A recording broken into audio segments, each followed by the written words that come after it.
They released new court records, small, redacted pages that nevertheless pull back the curtain a bit on how police have been working this disappearance. Before we unpack all of it, if you want to stay on top of every verified update about Lily and Jack, please hit subscribe and turn on the notification bell so you get the next update the moment it's available. This story still needs eyes and careful attention, and your help in keeping it visible matters. On the morning of May 2nd, a 911 call at 10:01 a.m. set off what would become a months-long, exhausting search. The caller, the children's mother, Malia Brooks-Murray. RCMP arrived at the Lansdowne Station property 26 minutes later at 10:27. What followed was a fast and sustained public response. Volunteers, search and rescue teams, police dogs, drones, helicopters, and officers working long, hard days through thick woods and difficult terrain. That initial mobilization was necessary because the land around a family's trailer is not forgiving. Dense growth, pipelines, wells, old shafts, and waterways hide 1,000 things and make every search slow, dangerous, and painstaking. The newly released court filings add detail to the public record about what investigators did in those first weeks and months. The files show at least 4 polygraph examinations were administered to immediate family members and close relatives.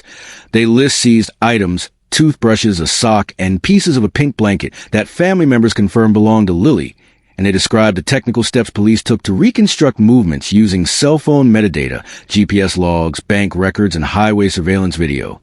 For the public, those lists can seem mundane.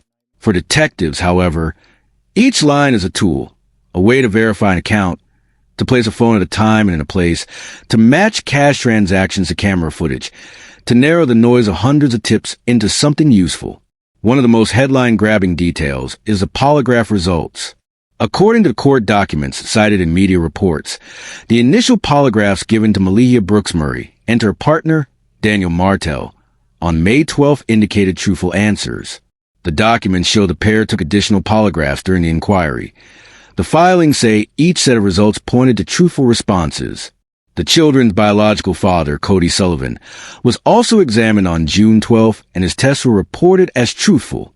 A step-grandmother was considered for testing in June, but apparently her physiology did not permit the exam to produce a usable opinion. It's important to be clear about what polygraphs mean, and what they don't. Polygraph machines measure physiological indicators like pulse, breathing, and skin conductivity, while a person answers questions. Investigators sometimes use polygraphs to guide an inquiry. A strong reaction might prompt follow-up questioning in particular areas, while a calm result may shift focus elsewhere. Polygraphs are not admissible as conclusive proof in many courts, and they do not produce a definitive guilty or innocent label. Investigators themselves often treat them as a tool among many. In these documents, investigators explicitly stated that polygraphs were being used to rule out the possibility of a criminal act. The wording matters. At the time of the filings, an investigator wrote the available evidence did not provide reasonable grounds to believe a criminal offense has occurred. That line has been quoted widely because it signals investigators' public posture. Methodical, evidence-driven, cautious. Alongside polygraphs, investigators sought objective, verifiable records. The court filings show multiple judicial orders were served to collect cell phone records, banking histories, and highway video between May 1st and May 3rd. Why those days? Those are the critical windows. Surveillance captured Lily and Jack with family members at a Dollarama in New Glasgow at 2:25 p.m. on May 1st, and by the next morning at 10:01 a.m., they had been reported missing. Across that overnight window lies the mystery investigators are trying to pin down. Cell tower pings, GPS traces, and bank transactions provide time-stamped, data-driven pieces that can be lined up against statements and camera footage. That is the backbone of modern police work.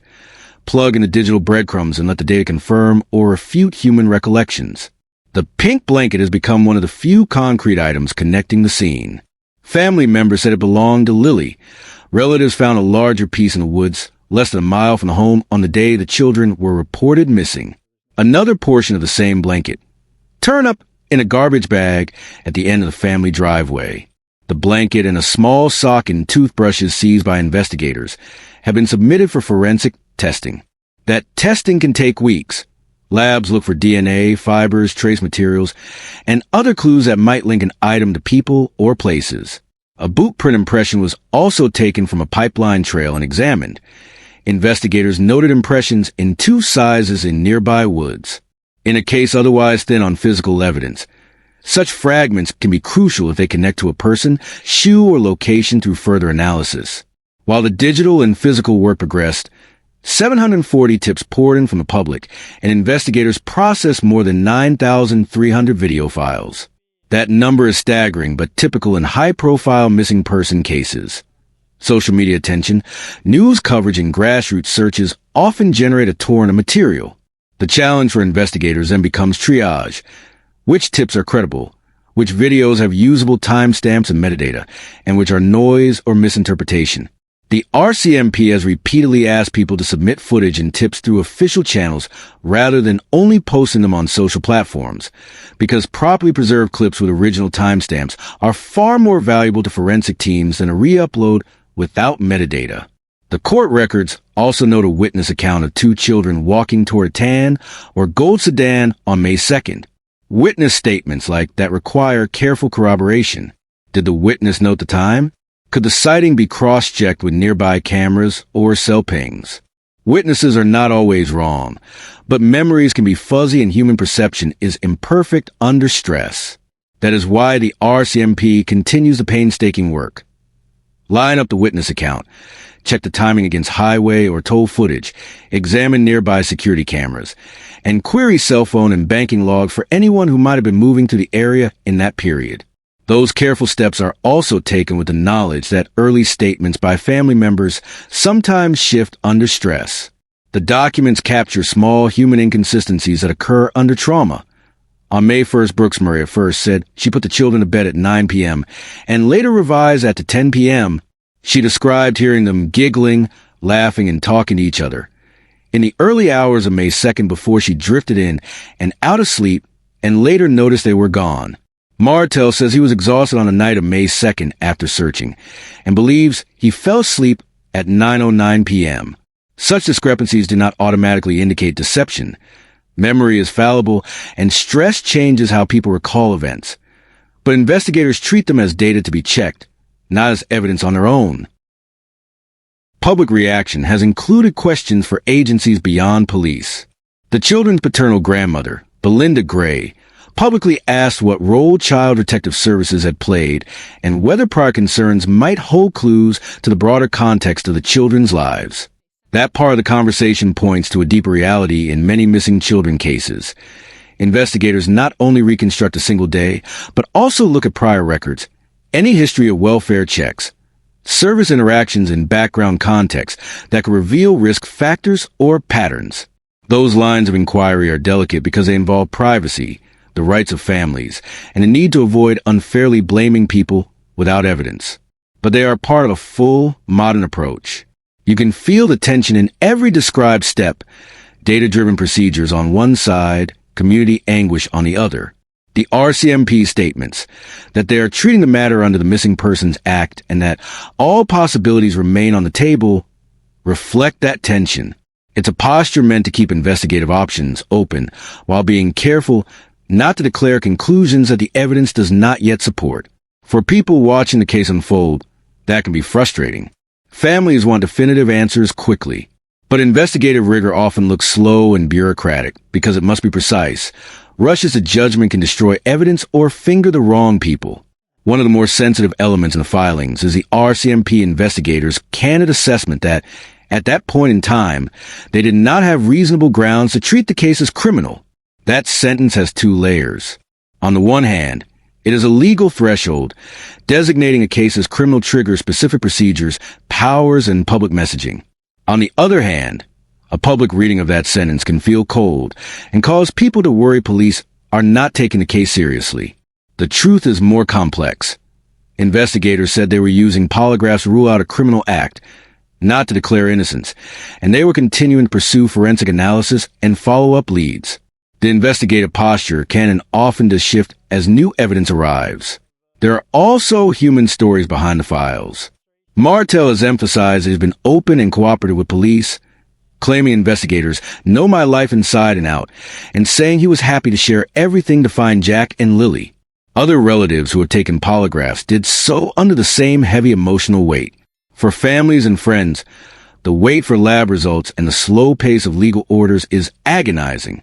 For the investigators, the pace is dictated by procedure, legal authorizations, lab backlogs, and the careful preservation of evidence that will stand up in court if charges ever come.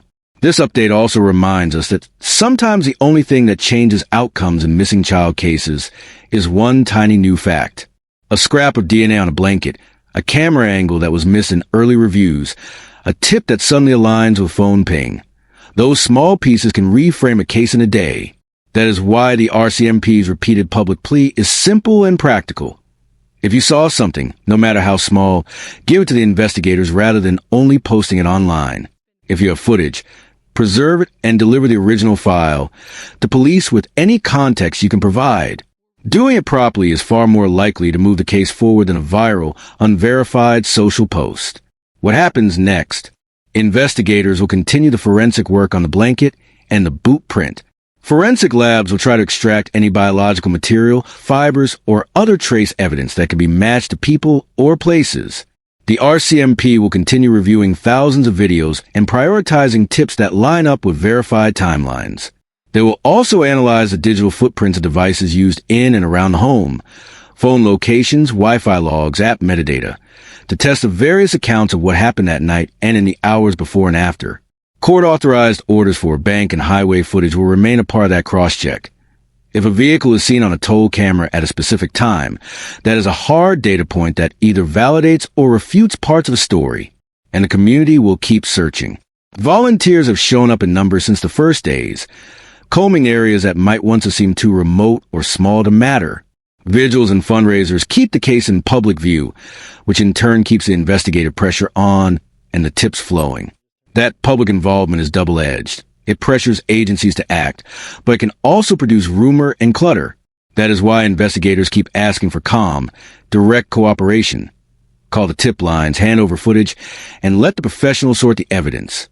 At the center of all of this are two small children who remain missing, and a family living with uncertainty and grief no one should have to bear. The court documents open a window onto how serious and methodical the RCMP's response has been. Searches across difficult landscapes, multiple polygraphs, a dozen court orders for records, and thousands of video files being triaged. But the documents also show the limits of what investigators have so far been able to confirm. In many ways, the work looks like a race against time. Every day is both a chance for a new lead and a step toward the natural degradation of physical traces. If anything in this report rings a bell, there is one concrete request. Contact investigators. The RCMP is asking anyone with potentially relevant footage or information to reach out to the Northeast Nova Scotia Major Crime Unit. Tips can be anonymous through Crime Stoppers if people are fearful. Even something you think is small could be the key. And as you follow developments, keep an eye on verified sources. Resist amplifying unverified speculation on social media. Well-intentioned rumors can mislead and hinder a careful investigation. This new batch of documents doesn't close the book. It clarifies certain steps investigators have taken and reinforces that, as of mid-July, police were still treating the case as active under the Missing Persons Act while they continue to test evidence and follow leads. It shows that several family members passed polygraphs and that police recovered physical items, notably the pink blanket fragments and a boot impression. That could prove important. It also shows the intense workload facing investigators who are sifting through nearly 10,000 video files and hundreds of public tips. For the people watching and waiting, the message from the RCMP remains practical and grave. Keep sharing verifiable information and trust investigators to follow the facts. For the community, keep searching calmly and keep putting pressure on the system in the right ways by donating footage, offering remembered details, and supporting the family rather than fueling online rumor. For everyone, the priority is simple. Find Lily and Jack. If you have anything that might help, a dash cam clip, a home security video, a memory of a vehicle or person on Gairloch Road or the surrounding back roads between May 1st and May 3rd, pass it directly to the RCMP tip line. If you want to keep watching verified developments and help keep the story alive in public view, subscribe and turn on alerts. This case is still open. still urgent, and every careful lead brings us one step closer to answers.